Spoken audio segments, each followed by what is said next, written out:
नमः सितेभ्यः।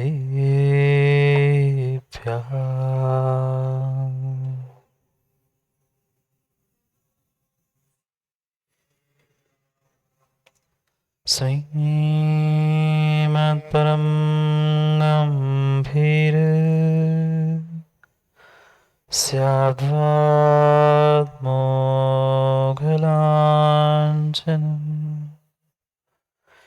जीयात्रैलोक्यनाथस्य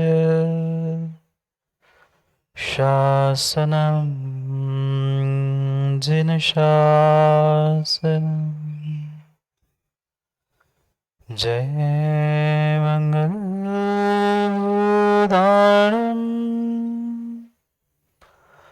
विमलानं आनन्दं सुरमयारं त्रैलोक्यसेव्यानं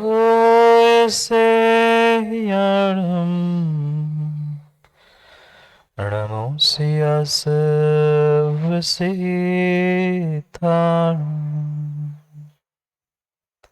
प्रणयोऽरिहन्तारणं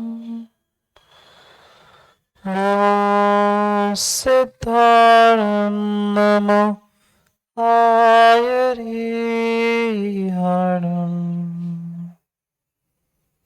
नमो छायारणं नमो लोय सर्वसाहुरम्।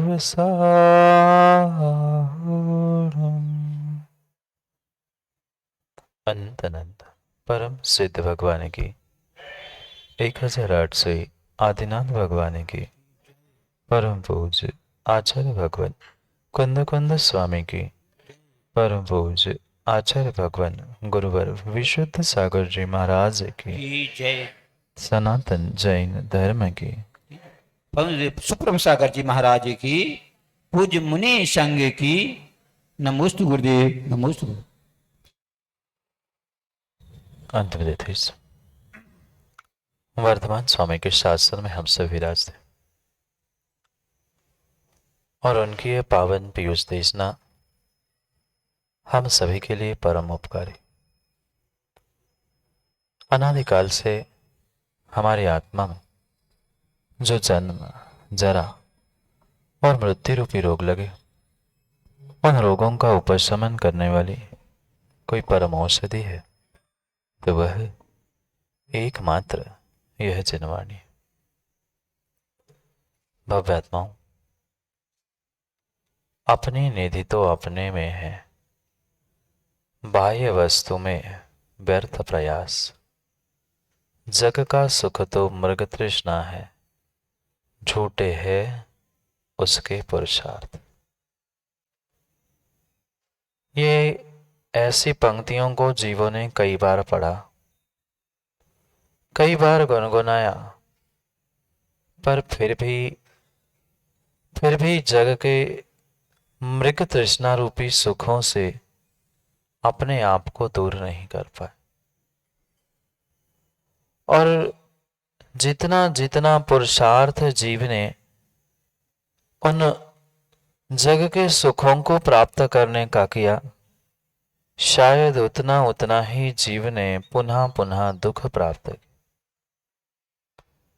क्योंकि जीव ये सोच नहीं पा रहा था, समझ नहीं पा रहा था कि आकुलता में किसी भी प्रकार से सुख हो ही नहीं सकता। और जग में आकुलता के अलावा संसार में आकुलता के अलावा मां और कुछ भी नहीं है। नहीं, जब तक संसार में हम राग द्वेष बुद्धि को लेकर रहेंगे तब तक आकुलता है। संसार में रहने वाला प्रत्येक जीव आकुल व्याकुल हो, वकील साहब, जरूरी नहीं है। पर संसार आकुल व्याकुलता से भरा हुआ है। अरहंत प्रभु भी संसार में है, निर्ग्रंथ मुनिराज भी इसी संसार में है, पर फिर भी वह उस आकुलता से रहित होने का पुरुषार्थ निर्ग्रंथ गुरु कर रहे थे और आकुलता से दूर होकर एक देश सुख उन अरहंतों ने प्राप्त कर। मैं भी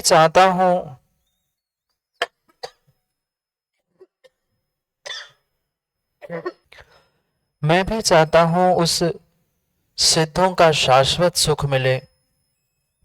अरहंत तो कम से कम एक देश सुख तो हमें मिले, पर वह सुख मिलेगा कैसे?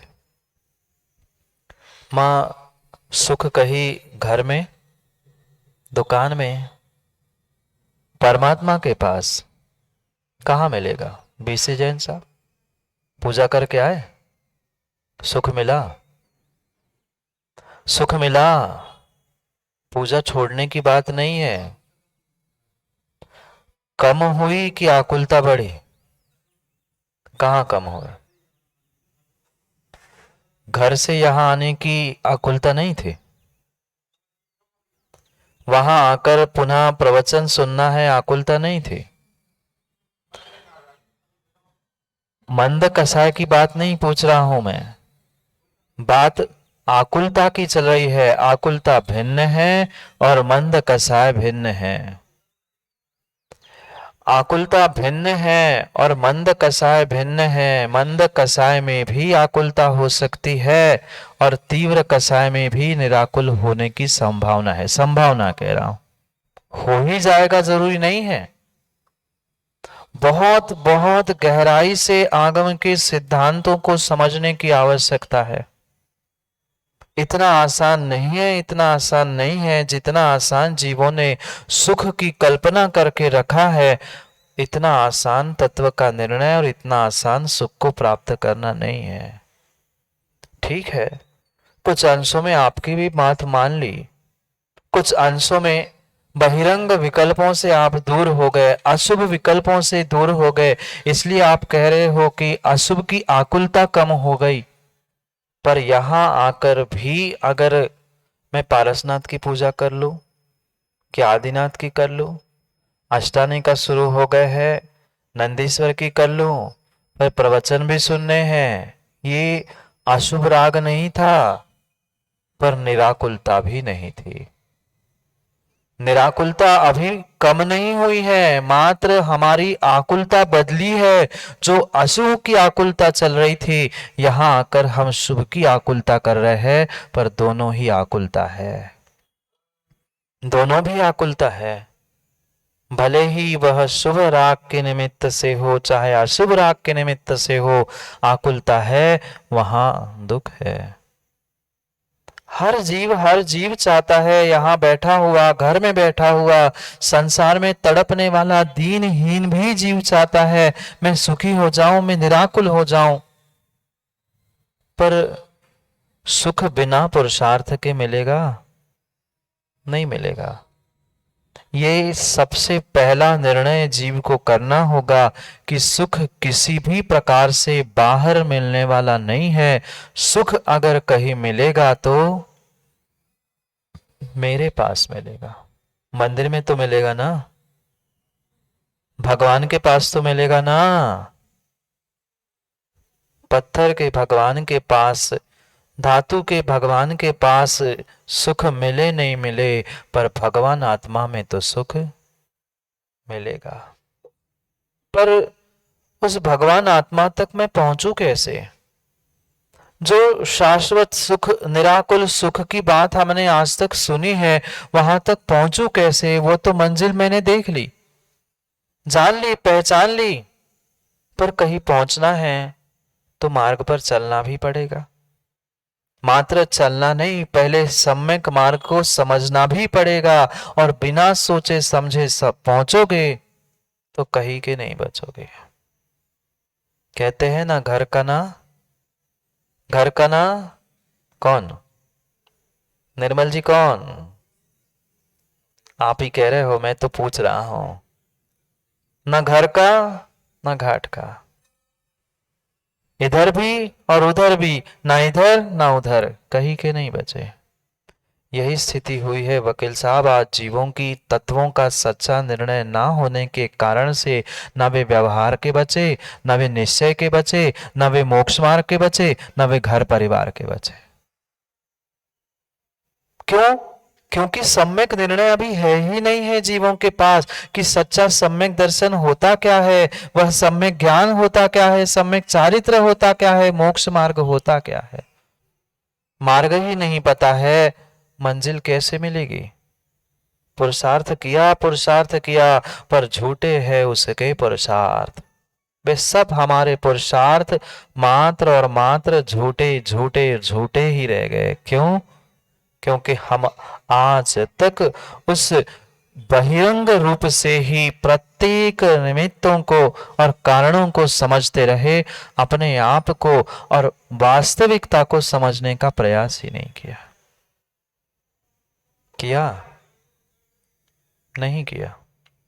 पुरुषार्थ तो किया, मां किया ना पुरुषार्थ। सुबह उठे, बहुत जल्दी उठे, सामायिक की, प्रतिक्रमण किया, मंदिर में आए, पंडित जी पूजा की, अभिषेक किया, आहार दान दिया, स्वाध्याय किया, सब कुछ किया। पर उसमें भी अगर आकुल व्याकुल परिणाम है, आकुलता है, तो उनमें भी सुख मिलने वाला नहीं है। इसलिए सबसे पहले दौलत राम जी ने कल निश्चय रत्नत्रय की व्याख्या की, अब व्यवहार मोक्ष मार्ग को समझा रहे हैं। क्योंकि दोनों को युगपत समझना होगा। अगर सुख चाहिए तो दोनों को युगपत समझना होगा। मात्र और मात्र एक नए का, एक अपेक्षा का आलंब लिया जाए तो कभी भी काम बनने वाला नहीं है, नहीं बन सकता। कभी आकाश में उड़ते हुए पक्षी को देखा मुकेश भाई? कभी आकाश में उड़ते हुए पक्षी को देखा? बहुत ऊंचाई तक उड़ता है और तभी तभी वह उड़ पाता है जब उसके पास दोनों पंख होते हैं। दोनों पंखों में से एक पंख भी, डॉक्टर, आप तो डॉक्टर है ना, दोनों पंखों में से एक भी पंख टूटा नहीं, घायल भी हो गया, क्या वह ऊंचाई प्राप्त करेगा? नहीं, कभी नहीं कर सकता, कभी नहीं कर सकता। ऐसे ही तत्वों के निर्णय की ऊंचाई प्राप्त करनी है तो दोनों पंखों की आवश्यकता है, दोनों पंखों की आवश्यकता है। पंख यानी सेठ जी पक्षी नहीं, दोनों पंख मतलब वह किसी प्रकार से पक्षी नहीं है, पर पंखों से रहित भी पक्षी नहीं है। चाहे निश्चय हो, चाहे व्यवहार हो, चाहे निश्चय न हो, चाहे व्यवहार न हो, ये दोनों न है। वस्तु को समझने के लिए, वस्तु को समझने के लिए आचार्यों ने, तीर्थंकरों ने दी हुई दृष्टि, दी हुई अपेक्षाएं है, वह वस्तु नहीं है। क्या करे, क्या करे, रह रह के तथाकथित कुछ विद्वानों के द्वारा जब एकांत से कथन होता है तो भीतर लगता है कि इस भोली जनता को, भोली समाज को समझाने की आवश्यकता है, समझाने की आवश्यकता है। किसी प्रकार से मात्र और मात्र निश्चय मतलब वस्तु नहीं है और मात्र व्यवहार मतलब वस्तु नहीं है। जिसने निश्चय को समझा वो कहता है निश्चय मोक्ष मार्ग ही मोक्ष मार्ग है, व्यवहार मोक्ष मार्ग झूठा। जिसने व्यवहार को समझ लिया वो समझता है कि नहीं, व्यवहार ही सत्य है, निश्चय कुछ होता ही नहीं। समंतभद्र स्वामी को समझना पड़ेगा, ये तो विदिशा की नगरी है, ये भेलसा है, ये विदिशा की नगरी है, जहां समंतभद्र स्वामी जैसे हमारे तार्किक दार्शनिक आचार्य भगवंतों ने डंका बजाकर कहा था किसी में दम हो तो हमसे वाद विवाद करने, हमसे समझने के लिए आ जाना। ये वो भूमि है और ये वो भूमि है, इसलिए कम से कम इन बातों को माँ भले ही मैं कल भी कह रहा था, आज भी कह रहा हूं, आज आपको भले ही कुछ शब्द कुछ भाषा कठिन लग सकती है, पर आज समझोगे तो जीवन भर के लिए आपके कल्याण का मार्ग खुल जाएगा। जितनी विपरीतता है उन विपरीतता से हटकर वास्तविकता को समझने का प्रयास करो। समंतभद्र स्वामी उस आत्मीमांसा में कहते हैं, निरपेक्ष नया मिथ्या सापेक्ष वस्य तेतकृत। अगर अगर एक नए भी मिथ्या है, एक नए भी मिथ्या है और वह अपेक्षा से रहित है, तो वह पूरे पूरे पूरे कार्य को, पूरे सिद्धि को वह निरपेक्ष ही करने वाला है, मिथ्या ही करने वाला है। इसलिए दोनों को समझना है, दोनों को समझना है, दोनों को समझना है। जो वस्तु के अंतर्मुख स्वभाव को बीसी जैन साहब बताता है वह निश्चय है, और वस्तु के ही बहिर स्वभाव को बहिर्मुखी होकर समझाता है वह व्यवहार है। वकील साहब बोलो ना, सुनाई नहीं दे रहा? समझने का प्रयास करो। वस्तु कभी भी निश्चय नहीं होती, मार्ग कभी मात्र निश्चय नहीं होता। निश्चय नए से और व्यवहार नए से समझना होता। कल भी इसीलिए दौलत राम जी ने कहा, विचारो, द्विविध विचारो, दो प्रकार से उसे समझो, दो प्रकार से विचार करो। दो प्रकार का मोक्ष मार्ग उन्होंने नहीं कहा, ना हमारे आचार्यों ने कहा। कहने के लिए कोई कह रहा है, भिन्न विषय है, पर वो दो प्रकार के मोक्ष मार्ग नहीं है। मोक्ष मार्ग तो एक ही प्रकार का है, उसे समझना दो प्रकार से है। ये भी भूल मत कर लेना, ये भी भूल मत करके कह देना कि मार्ग दो होकर एक है। बहुत सारे कहते ना, हम शरीर दो है पर एक आत्मा है, ये भी तत्वों की भूल है, आगम का विपरीत कथन है। ऐसे ही दो मार्ग होकर एक मार्ग नहीं है। मार्ग कितना है? एक ही था, एक ही है और एक ही रहेगा, मात्र उसकी दृष्टि अपेक्षा नए कथन भिन्न भिन्न हो सकता है। मात्र दो नहीं, हमें तो अनेकानेक नयों की अपेक्षा से उसे समझने की आवश्यकता है, क्योंकि आज हमें व्यवहार सम्यक दर्शन का स्वरूप समझना है। आज हमें उस व्यवहार सम्यक दर्शन को समझना है। कल हमने निश्चय सम्यक दर्शन को समझा था। जो अपने आप पर श्रद्धा है, रुचि है, वही सम्यक भला है। याद है ना? वही सम्यक भला है। जो निश्चय से हमने अपनी आत्मा पर, अपने आप पर श्रद्धान किया था, वह श्रद्धान ही सच्चा और निश्चय से वह सम्यक दर्शन था। अब व्यवहार से झूठा नहीं, व्यवहार से भले ही वह किसी अपेक्षा से अभूतार्थ कहा है, पर व्यवहार समझे बिना निश्चय तक पहुंचना संभव नहीं है। दो प्रकार का नहीं, दो प्रकार से होकर एक प्रकार का नहीं, दो भिन्न होकर एक नहीं है, दो रूप एक स्वरूप नहीं है। वो तो एक था, एक है, एक रहेगा, मात्र उसे देखने के लिए भिन्न भिन्न स्थानों से उसे हमें समझना है। ऐसा ही है। अभिषेक डॉक्टर, ये दिख रहा है कुछ? ये कुछ दिख रहा है? क्या है? सौरभ, ये क्या है? रंग दिख रहा है? इसका रंग दिख रहा है? कौन सा है? नीला? इसका कलर कौन सा है? माता, आपको कौन सा दिख रहा है? हाँ? किसी को काला दिख रहा है, किसी को नीला दिख रहा है। समझना, वस्तु तो जो है बीसी जैन साहब वो ही है, वस्तु में बदलाव नहीं हुआ। कोई नीला कह रहा है, कोई काला कह रहा है, और पीछे वालों को पूछा जाए, राहुल जी दिख भी रहा है कि नहीं? क्योंकि बहुत दूर बैठे हैं, उनको ये तो दिख रहा होगा कि कुछ है, पर क्या है, रंग क्या है, नहीं पता। ऐसे ही वस्तु तो एक ही थी ना, नीली ना काली ना पीली ना हरी, वह तो जो थी सो थी, पर देख नहीं पा रहे थे, कोई समझ नहीं पा रहे थे, कोई विपरीत समझ रहा था। पर वस्तु तो वही थी। कितनी है पेन, कितना है? वहाँ एक ही वस्तु है, पर देखने वालों की दृष्टि से उसे रंगों में, साइज में, आकार में अनेक प्रकार से भिन्नता है। ऐसे ही मोक्ष मार्ग तो एक ही है। सम्यक दर्शन ज्ञान चारित्राणी मोक्ष मार्गा।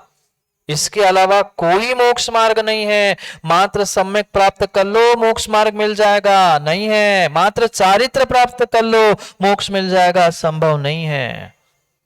तीनों की एकता, पर तीनों की एकता को भी हमें अनेक प्रकार से समझना है। मुख्य दो प्रकार, निश्चय और व्यवहार।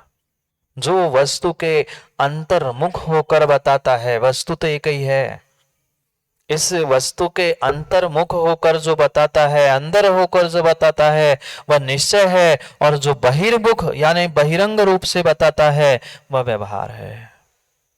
ऐसे ही सम्यक दर्शन, सम्यक ज्ञान और सम्यक चारित्र, ये जो मोक्ष मार्ग है, उसे अंदर से समझेंगे तो वह निश्चय मोक्ष मार्ग है, और बाहर से समझेंगे तो वह व्यवहार मोक्ष मार्ग है। इसलिए व्यवहार मोक्ष मार्ग भी, व्यवहार सम्यक दर्शन भी किसी भी प्रकार से पंडित जी झूठ नहीं हो सकता।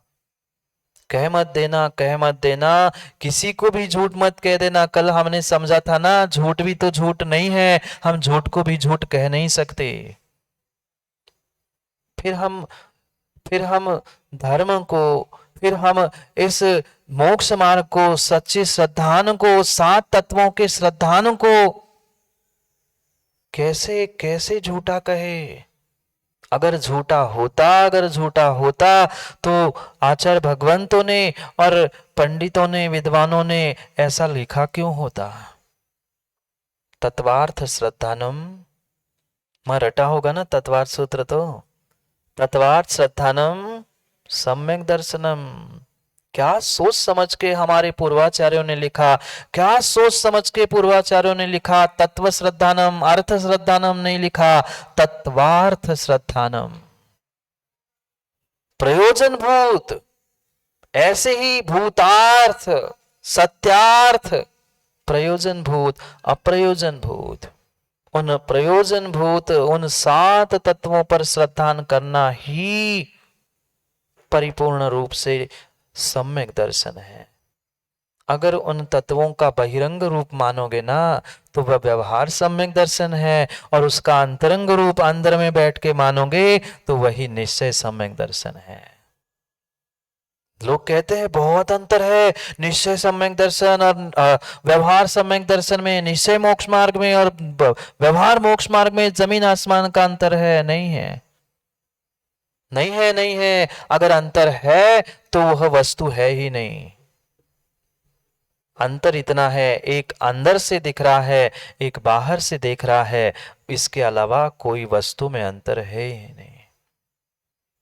मात्र तत्वों का श्रद्धान ही नहीं, आचार्यों ने तो अनेक प्रकार से सम्यक दर्शन को समझाने का प्रयास किया। हिंसा रही है धम में, 18 दोषे विवज्जते दे निगंथे पवणे सद्दधि होति सम्मतम।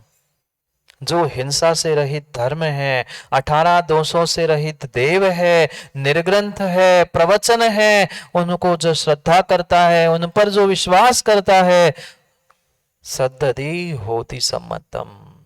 इन पे श्रद्धान करना, इन पे विश्वास करना ही सम्यक है।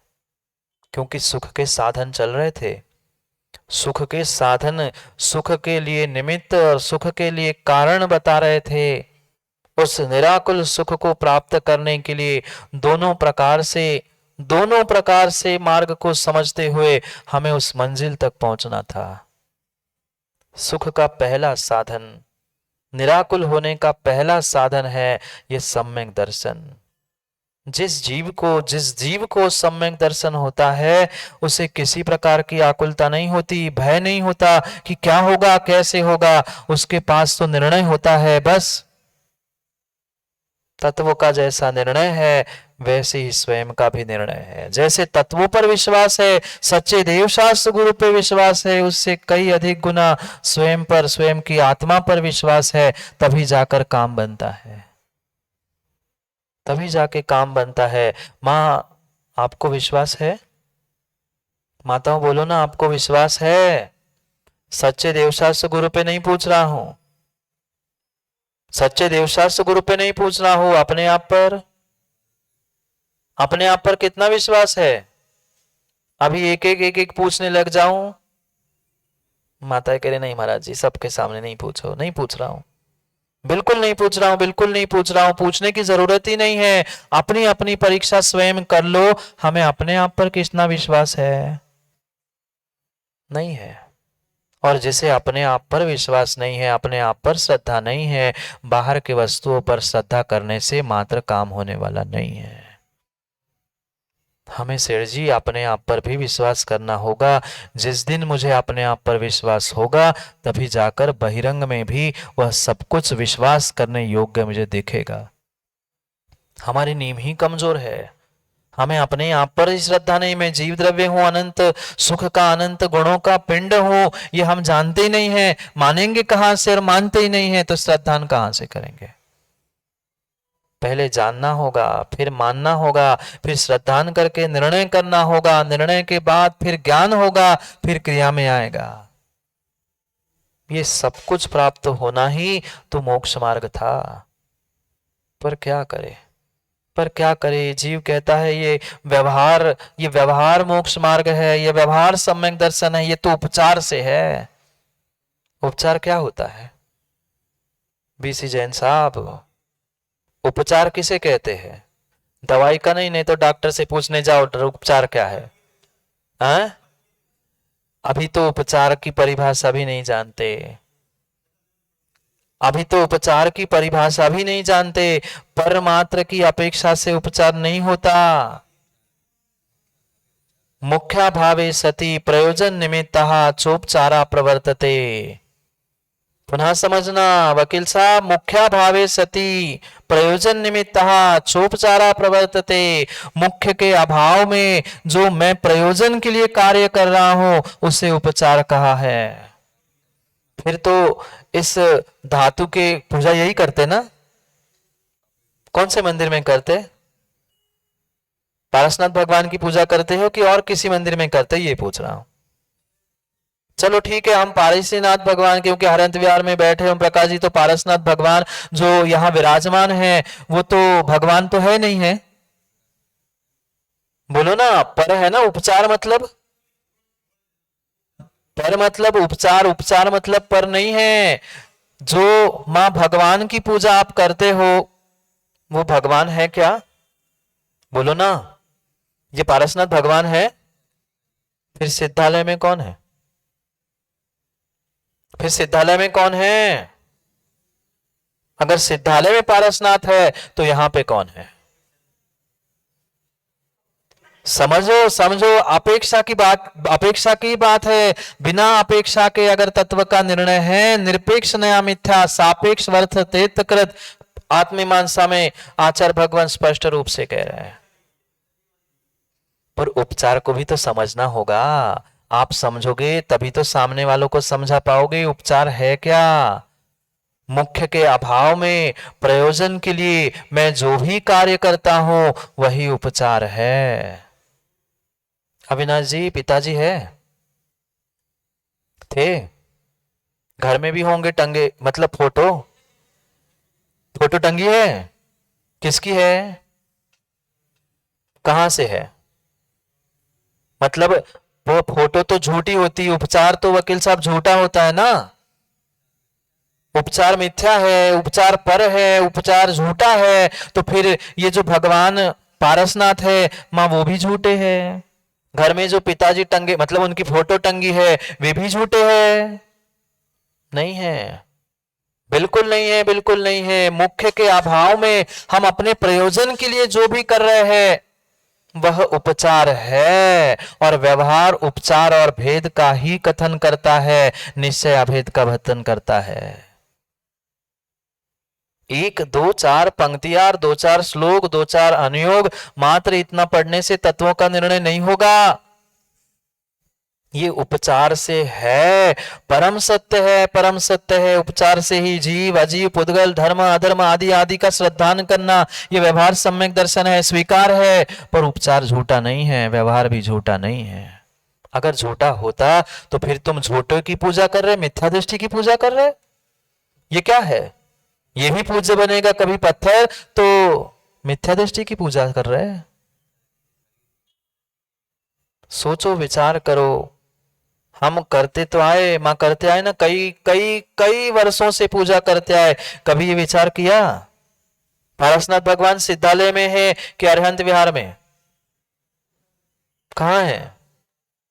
सिद्धालय में मुख्य है, सिद्धालय में मुख्य है। और उनकी ही प्रतिकृति रूप स्थापना निक्षेप से हमने उपचार से मुख्य के अभाव होने पर अपने प्रयोजन के लिए सिद्ध करने के लिए जो बहिरंग रूप उनको दिया है, वही हमारे लिए पारसनाथ भगवान है। कहीं शांतिनाथ है तो कहीं बर्रो वाले बाबा आदिनाथ भगवान। मुख्य के अभाव में जो मैं कार्य कर रहा हूं, निश्चय पहुंच नहीं पा रहा है, निश्चय में देख नहीं पा रहा हूं, निश्चय में समझ नहीं पा रहा हूं। वहां तक पहुंचने के लिए मैं जो उपचार से कथन कर रहा हूं, वह मेरे लिए व्यवहार है। इसलिए व्यवहार झूठ नहीं है, उपचार झूठ नहीं है। अगर उपचार झूठ हो जाएगा ना, तो अविनाश जी आपके पिताजी झूठ हो जाएंगे। अरे वस्तु है तभी तो सामने दिख रही है। झूठ उपचार या फोटो कब होगी? घर में टंगी हुई पिताजी की, बुजुर्गों की फोटो कब होगी कैलाशन जी? जब वे थे तभी तो फोटो होंगी। अगर वे थे ही नहीं तो फोटो किसकी? पारसनाथ भगवान अगर नहीं थे तो पारसनाथ भगवान की प्रतिमा कहां से आई? प्रतिमा है, उपचार है, मतलब मुख्य था। अभी नहीं है, मान लिया, अभी नहीं है, पर थे तो, है तो, कहीं ना कहीं है, कहीं ना कहीं थे, तभी ये उपचार हुआ है। इसलिए वास्तविकता को समझो और तत्वों का निर्णय कर लो। व्यवहार को मात्र और मात्र निश्चय को पकड़ के काम होने वाला नहीं है। मात्र एक की बात नहीं कह रहा हूं। अगर अगर तुम्हारे ये पंडित जी भी कह दे नहीं हम तो व्यवहार को ही मानेंगे, आप भी अभी तत्वों के निर्णय से दूर हो।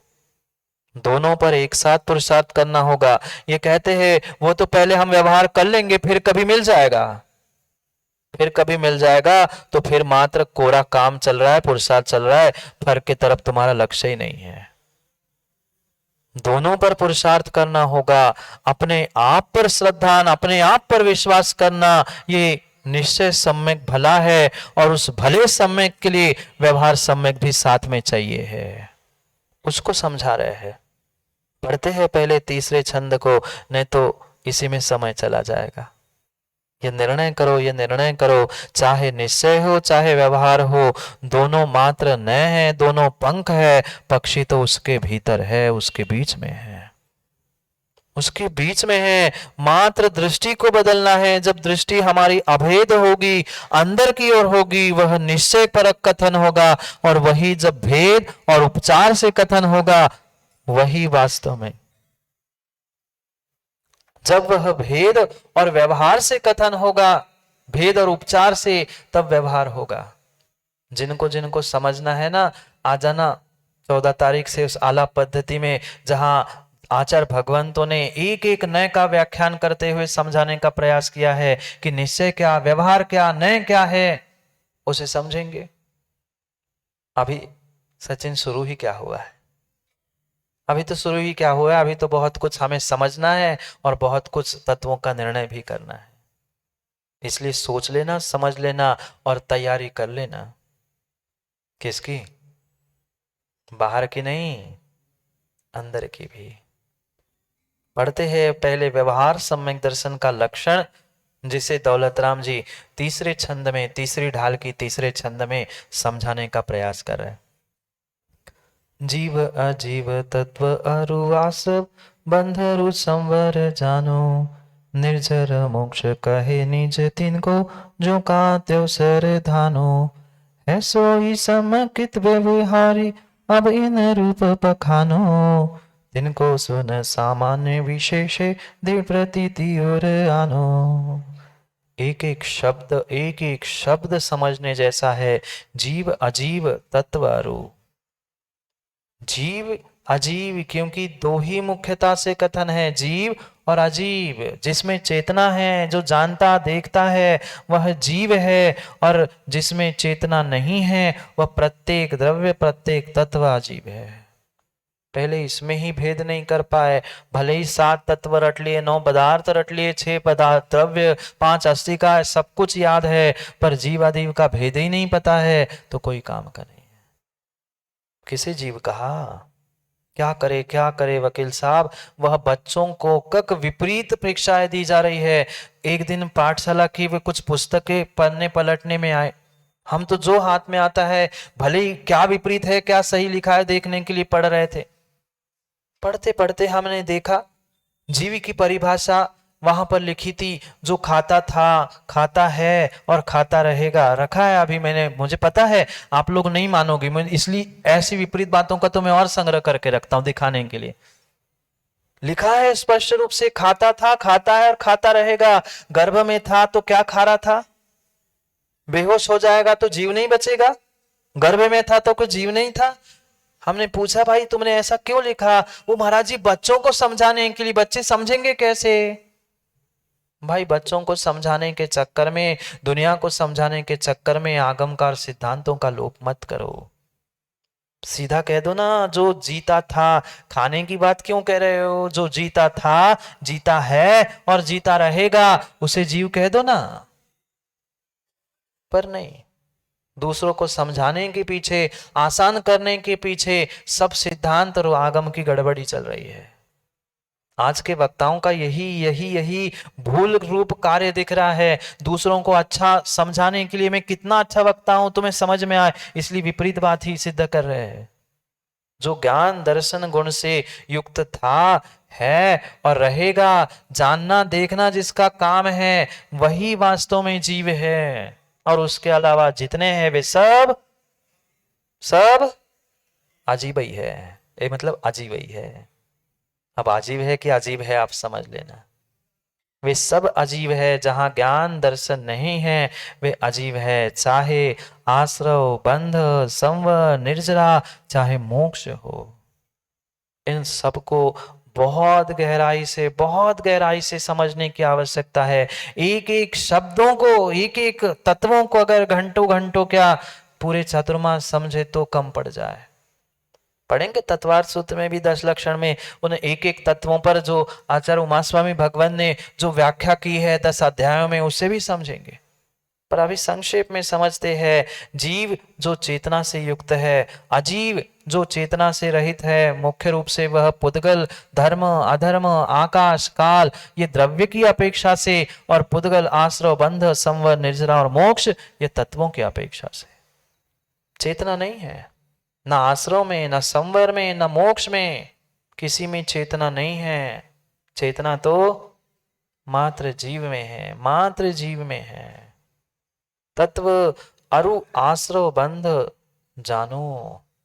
कर्मों का आना, ये तुम आपने पढ़ लिया और बच्चों को भी पढ़ाया होगा ना। कर्मों का आना मतलब, बोलो ना, कर्मों का आना मतलब, कर्मों का आना मतलब आश्रव, कर्मों का आत्मा में एक में हो जाना ये बंध, कर्म आते हुए कर्मों को रोक लेना ये संवर, जो पुराने कर्म हैं उसे निकाल के फेंक देना वो निर्जरा, और सभी कर्मों से मुक्त हो जाना ये तो बचपन से रटा है महाराज। ये तो बचपन से हमने रटा है, बच्चों को भी हम रटा के आए, पर आज तक उसका वास्तविक स्वरूप नहीं समझ पाए,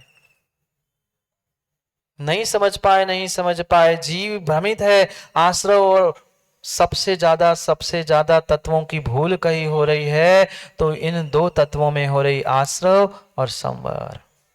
बंध तो बीच में फंस ही गया क्योंकि बंध है, बीच में चिपकना था। आश्रव की भूल तो बंध की भूल, और संवर की भूल तो निर्जर और मोक्ष की भूल। बहुत बहुत गहराई से समझना होगा। कर्मों का आना जैसे आश्रव है। एक व्यक्ति एक पक्ष कहता है नहीं, वो तो मात्र पाप ही आश्रव है। मात्र पाप नहीं, पुण्य भी आश्रव बंध है, संसार का ही कारण है। संसार का ही कारण है। भले ही वह बेड़ी लोहे सोने में दिखने में अंतर है, पर पुण्य और पाप दोनों आश्रव है। मां प्रति समय आश्रव जारी है। कोई ऐसा क्षण, कोई ऐसा समय नहीं है जहां पर आप कर्मों के आश्रव से बच रहे हो। है समय? है कोई स्थान? नहीं है। देव शास्त्र गुरु के पास भी बैठकर आप कर्मों का आश्रव बंद करते हो। ये पूछो मत कि कहां जाए, फिर चले जाओ सिद्धालय में, वहां नहीं है कोई आश्रव। वहां हो गया सब बंद, आश्रव संवर बंद, सब से मुक्त होके अपने शाश्वत सुख में लीन हो जाओ। निगोदिया बन के नहीं, सिद्ध बन के, क्योंकि निगोदिया का फिर आश्रव बंद तो चल ही रहा है। आश्रव बंध और संवर, इन तीनों को विशेष विशेष रूप से जानना होगा।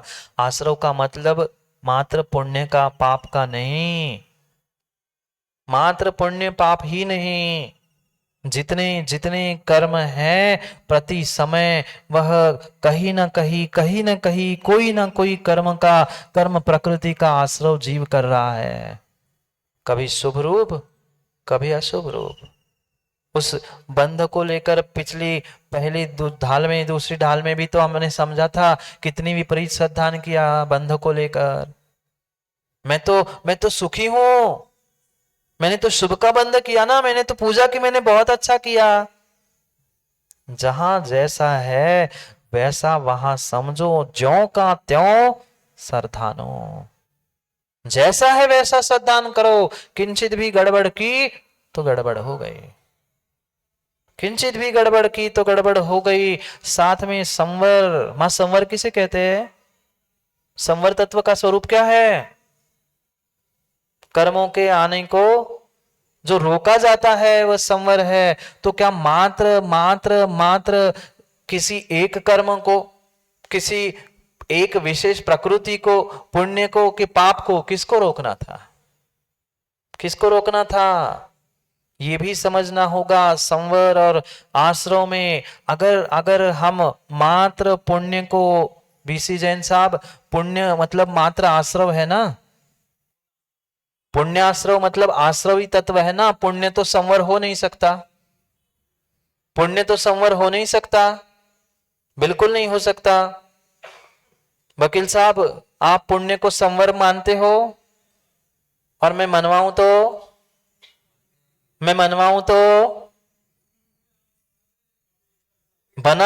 बनाना नहीं, हम कुछ बनाते ही नहीं है, हम मात्र अपेक्षा समझाते हैं। मैं कौन होता हूं बनाने वाला? ये सब निश्चय की बातें हमने पढ़ी है, खूब बार, कई बार सुनाई है, पर वास्तविकता को समझो। आश्रव कथनचित पुण्य का आश्रव आश्रव है तो वह पाप का संवर करने वाला भी है। अब क्यों ऐसे ऐसे हो गए? नहीं मानना तो पड़ेगा ही। मां को समझ में आया? पुण्य का आश्रव होना मतलब पाप का संवर हुआ कि नहीं? आपका आश्रव, अभी अभी मैंने कहा आश्रव तो प्रतिपल जारी है, एक समय नहीं बचता। फिर मंदिर में आए, शुभ क्रियाएं की, पाप से तो बचे, पाप कर्मों का आश्रव बचा। और आश्रव बचना ही मतलब क्या था? संवर था। मैंने कथनचित पहले ही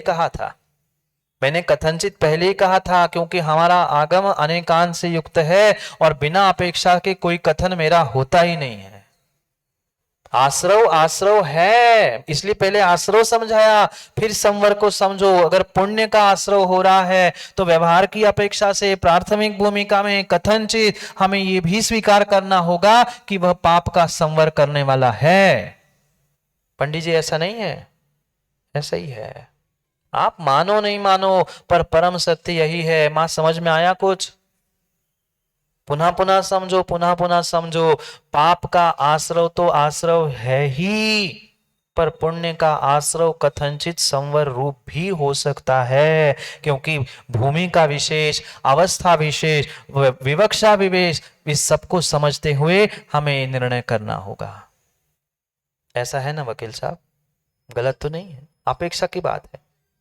बिना अपेक्षा की बात ही नहीं हो सकती। मैंने पहले ही कहा, निरपेक्ष नया मिथ्या सापेक्ष वश तेतकृत।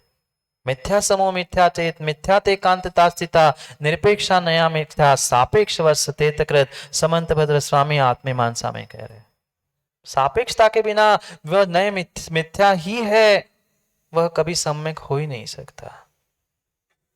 इसलिए आश्रव तो आश्रव है, क्या करे, ये इसलिए कहना पड़ रहा है, इसलिए कहना पड़ रहा है, इसलिए कहना पड़ रहा है कि कई सारे स्थानों में हमने पढ़ा कि दया धर्म हिंसा है, व्रत समिति गुप्ती सामायिक आदि आदि करना मात्र शुभराग है, ये मात्र झूठा उपचार कथन कहा है, इस पे श्रद्धान करना। अभी भी लिखा है, रखा है, दिखा दूंगा मैं।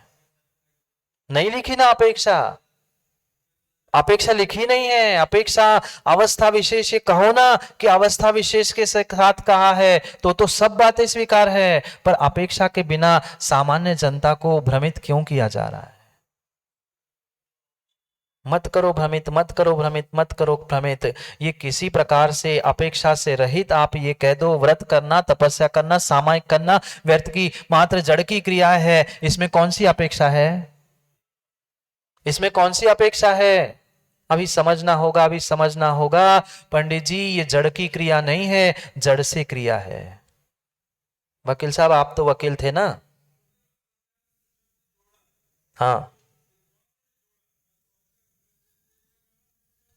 नहीं जोड़ा, नहीं जोड़ा, मैं वही तो कह रहा हूं। इसलिए तो ऐसा लगता है कि समाज को जो पता नहीं किस कारण से गुमराह किया जा रहा है, उनको कम से कम सत्य का बोध तो हो। लिखा है कि संवर तत्व पर अगर आप व्रत समिति गुप्ती तपस्या इनको संवर निर्जरा रूप मानते हो ना, तो आप मिथ्या मान रहे हो, ये मिथ्या कल्पनाएं हैं, आपका सम्यक दर्शन सच नहीं है, सच्चा नहीं है। कैसे होगा?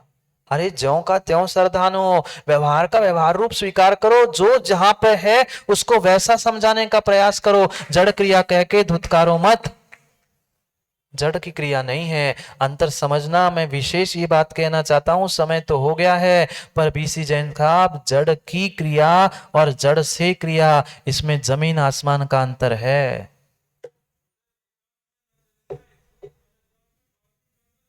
सब कुछ लिखा है, आचार्यों ने सब कुछ लिखा है, एक नहीं दो दो टीकाएं है, पर समझने वाले को समझ हो तब ना, समझने वाले को समझ हो तब ना। मां अंतर कुछ समझ में आया क्या? जड़ की क्रिया और जड़ से क्रिया। आपने क्या स्कूल में कुछ पढ़ा नहीं है? पढ़े लिखे नहीं आप लोग? मैंने तो सुना कि विदिशा की माता है तो बहुत ज्ञानी है ना? कर्ता ने कर्म को करण से, संप्रदान के लिए अपादान से अलग, अधिकरण में पेपर, संबंध काकी के रारी रे नानी ने संबोधन हे भो। अरे ये पढ़ा होगा ना? पढ़ा तो है सब महाराज, पता नहीं कहां जाके पढ़ा है, पता नहीं मुकेश जी भैंस का पढ़ा है कि मात्र पढ़ा है, आप वहां पे जानो। पढ़ा तो है, सब पढ़ा है, सब पढ़ा है, पर कहीं धूल खाते पढ़ा है। जड़ की और जड़ से, जड़ की और जड़ से जमीन आसमान का अंतर है। हम जड़ से तो क्रिया कर रहे हैं, पर जड़ की नहीं है। अगर जड़ की क्रिया होती ना, तो मुर्दे से कह दो, मुर्दे से कह दो जाके सचिन उठ, पूजा कर, अभिषेक कर, उपास कर, करेगा? नहीं करेगा। ना वो स्वाध्याय करेगा, ना बेचारा वो समाचार भी सुन पाएगा। जड़ से और जड़ की करेंगे, अभी तो बहुत चर्चा करनी है। निर्जर मोक्ष कहे जिन तिन को, कर्मों को पूर्ण नष्ट कर लेना ये मोक्ष है, और एक देश दूर कर लेना ये निर्जरा है। बाकी कुछ नहीं समझो, ज्यों का त्यों सरधानो, इतनी ही पंक्ति जीवन में याद रखो। जैसा है वैसा ही स्वीकार करो, किसी प्रकार से लाग लपेट करने की आवश्यकता नहीं है। कथन दोनों करने पड़ेंगे, कथन दोनों करने पड़ेंगे कि ऐसा व्यवहार से ऐसा है तो निश्चय से ऐसा है, पर ये कह के मत कहो कि ये मत मानो, ये मानो तो तुम मिथ्या है। अपेक्षा के साथ कथन करो, सब स्वीकार है। सो ही समकित व्यवहारी, अब इन रूप बखानो, इन पर श्रद्धान करना, यही व्यवहार सम्यक दर्शन है। उपचार से कह दो, चाहे व्यवहार से कह दो, चाहे भेद से कह दो, पर मानना तो जो जैसा है वैसा ही पड़ेगा। जो जैसा है उसको वैसे स्वरूप से ही मानना पड़ेगा। आप ये नीला पेन है तो माँ इसे नीला ही कहना पड़ेगा।